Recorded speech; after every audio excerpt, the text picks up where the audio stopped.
बोलो श्री गजानंद स्वामी की जय। बोलो कारकत भगवान की जय। उमापति कपिलेश्वर महादेव की जय। बोलो लक्ष्मी नारायण भगवान की जय। ओम सतनाम साखी साखी शिवोहम। जय श्री कृष्ण जय जय। गोपाष्टमी जी कथा सब प्रेम श्रद्धा भाव सां ॿुधंदा ऐं गौ माता ऐं भगवान कृष्ण जी आशीर्वाद पाईंदा।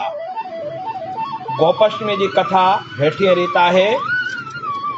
कती ऐं सिधी अष्टमी तिथ ते भगवान श्री गायन जो गोप बणियो, तंहिं करे इन्हीअ खे गोपाष्टमी करे सॾींदा आहिनि। हिन ॾींहुं उपवास रखी शाम जो गांइ जो मोटण वक़्तु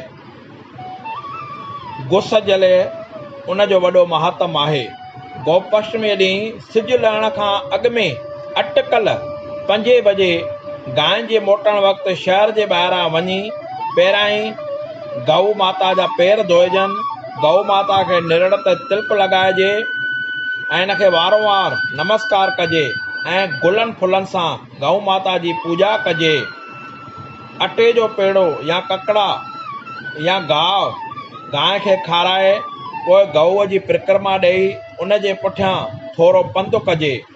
थी सघे त उन ॾींहुं ब्राह्मण खे गऊ दान कजे। विर्त रखण वारे खे गऊ जी शेवा अवसि करणु खपे।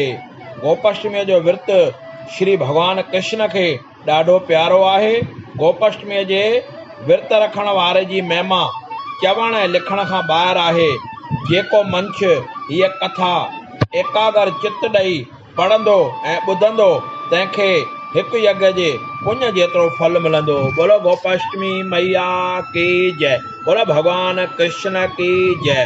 कारकत महीने में नाम जपण, शुभ कम करण, अमृत वेले उथण, अमृत वेले स्नान करण, दान करण, गौ माता जो दर्शन करण, सतगुरु ऐं भगवान जो दर्शन करण उन जो वॾो महात्म आहे। जेको कारकत महीने में जल में गंगा जल विझी करे अमृत वेले सनानु करे थो, उनखे 33 करोड़ देवी देवताउनि जी आशीर्वाद मिलंदी आहे ऐं जल में 33 करोड़ देवी देवताउनि जो वासो थींदो आहे। ऐं भगवान कृष्ण जी भगवान नारायण जी पिणु आशीर्वाद मिलंदी आहे। छोटी छोटी गैया छोटे छोटे ग्वाल, छोटो सो मेरो मदन गोपाल, घास खाए गैया दूध पिए ग्वाल, घास खाए गैया दूध पिए ग्वाल, माखन खाए मेरो मदन गोपाल, माखन खाए मेरो मदन गोपाल। छोटी छोटी गैया छोटे छोटे ग्वाल, छोटो सो मेरो मदन गोपाल, छोटो सो मेरो मदन गोपाल। छोटी छोटी गैया छोटे छोटे ग्वाल, छोटो सो मेरो मदन गोपाल। बोलो गौ माता की जय।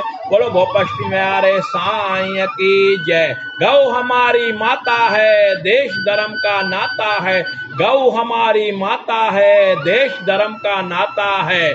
प्रभु प्रेमियों, जीअं त गोपाष्टमी ॾींहुं सभिनी गौशालाउनि में मेलो लॻंदो आहे त सभिनी खे वेनिती आहे, जीअं गौशाला जा शेवादारी असांखे वेनिती कनि त गांइ माता खे छा खाराइणु खपे, छा न खाराइणु खपे, जीअं गौ माता जे सिहत ते असरु न थिए त उहा ॻाल्हि मञी करे उहे ओतिरो ई गौ माता खे खाराईंदा, उहे ई गौ माता खे खाराईंदा त गौ माता जी सिहत सुठी रहंदी ऐं उन्हनि जी आशीर्वाद पिणु मिलंदी।